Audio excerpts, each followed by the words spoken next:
When people see CBD or they see a marijuana leaf or a hemp leaf, they automatically assume drugs, illegal activity, and that's not the case with this type of product.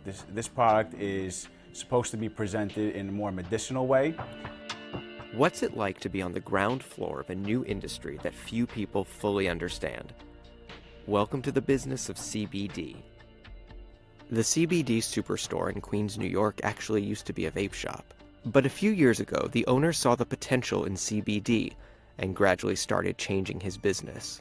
Originally, we started off with a couple of products that we tested ourselves, some for anxiety, some for pain, and we saw the growing popularity of the product and the results that customers were getting. And before you know it, it grew into a full-blown out CBD business.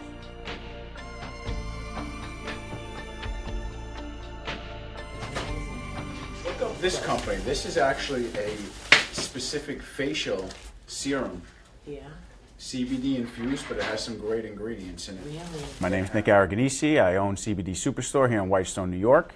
And what we do here is provide high quality pharmaceutical grade CBD products to our consumers. But the jars are, those jars, the 7-gram jars are 45, but the ones that we have loose, those are 50. For 7 grams. Don't necessarily get caught up with the strongest, only because every strain could affect you differently in a better way. So just because something says 20% doesn't mean you might not get great results from a 16%. The Sunset's 19.5. The Juicy Fruit is 16.7. This is 7 grams that comes in a jar. Or you can get 14 grams, which is double that. So in the beginning, obviously there was a stigma. People thought that when they heard hemp and they heard CBD, it was automatically a marijuana product, it was an intoxicating product, and that really wasn't the case. The fact is that we actually had some kickback from community people who actually thought we were a dispensary or we were opening up a marijuana dispensary and selling marijuana.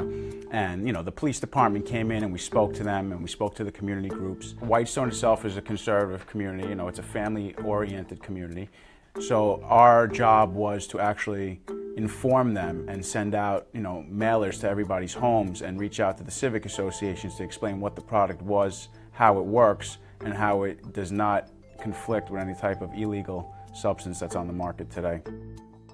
Unlike marijuana, which comes from cannabis plants containing high levels of the psychoactive compound THC, CBD is derived from hemp, a different variety of cannabis with very low levels of THC that won't get you high.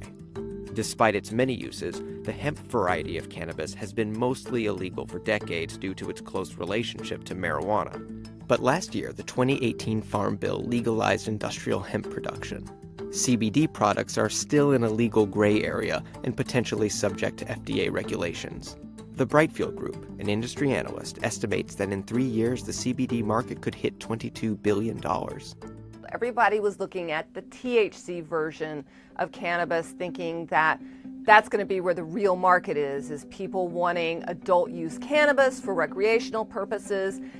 Fast forward to the hemp legalization in the 2018 Farm Bill, and all of a sudden everybody realizes, wow, we can put hemp-derived CBD in just about everything under the sun. The companies kind of did this pivot and thought, well, of course we want to have this THC type of cannabis product, but we might be able to make big money having something really mainstream that could be sold on Amazon or even in Walmart. Typical would be an oral ingestion of either a tincture or a capsule. It all comes down to gummies, different types of gummies, dog treats. We have isolates, we have fruit chews. It's not necessarily the cure-all for everything. It's not a miracle type of product. We market the product as a natural relief.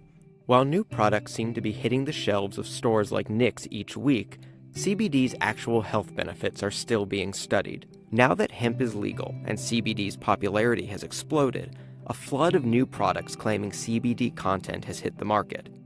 The challenge for Nick is figuring out what's actually good.